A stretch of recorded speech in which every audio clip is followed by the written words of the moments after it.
Nothingness pasta. This is what I call spaghettis that require like no fresh ingredients.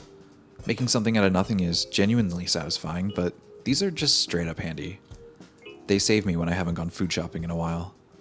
I think everybody should have a nothingness pasta in their back pocket. They're cheap and a medium-low amount of effort. And no matter how nutritionally devoid, it's still real food made by you, and it's better than whatever you could have ordered from a delivery app. This one is especially cool because you do it in one pan. Actually, I learned this technique from Chef Fabio. I'll link his video below. You should check him out. He's really cool. So yeah, there are only a few ingredients involved here, namely some thinly sliced garlic and tomato paste. Side note, you can freeze extra tomato paste. I like these silicone freezer things, but you can use an old ice tray or even a little plastic bag. Just don't let it go to waste.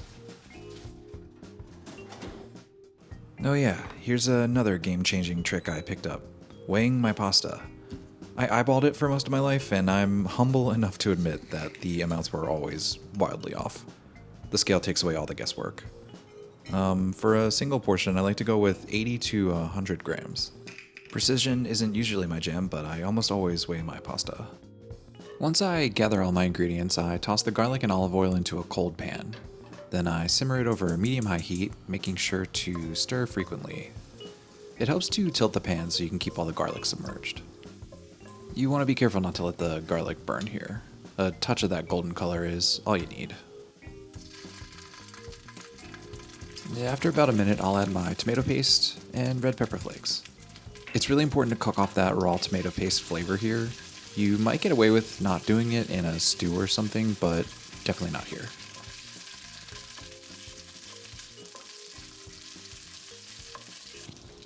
After the tomato paste cooks in the oil for a bit, I drop in some water and a half teaspoon of salt. When it comes to a boil, in goes the spaghetti, at which point I drop the heat to about a medium/medium-low, just enough to maintain a gentle simmer. Doing this in one pan is super cool because you get to keep all of the starch. It forms a thick, glossy sauce with that tomato paste. And obviously, it's one less dish to clean. Always nice.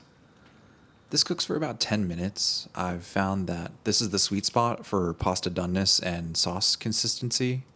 And throughout the cook time, I'll stir it regularly to cook evenly and thicken up the sauce. If the sauce is disappearing too quickly, you might have been cooking it a little hot. Just add some water. Conversely, if the pasta is too done, take it out and reduce the sauce. No sweat either way. And there you have it. One pan tomato nothingness pasta. It's good as is, but topping it with some grated parm is never a bad idea. You could also go with some fresh basil, black pepper, or a squeeze of olive oil. Final note, this dish is pretty flexible. Adding onion or some meat like bacon or ham could be very cool. Or you could add some veg to balance it out a bit. Stuff like spinach or asparagus is great here as well. So yeah, next time you're staring at an empty fridge at like 9 p.m., remember nothingness pasta. I promise it's better than delivery.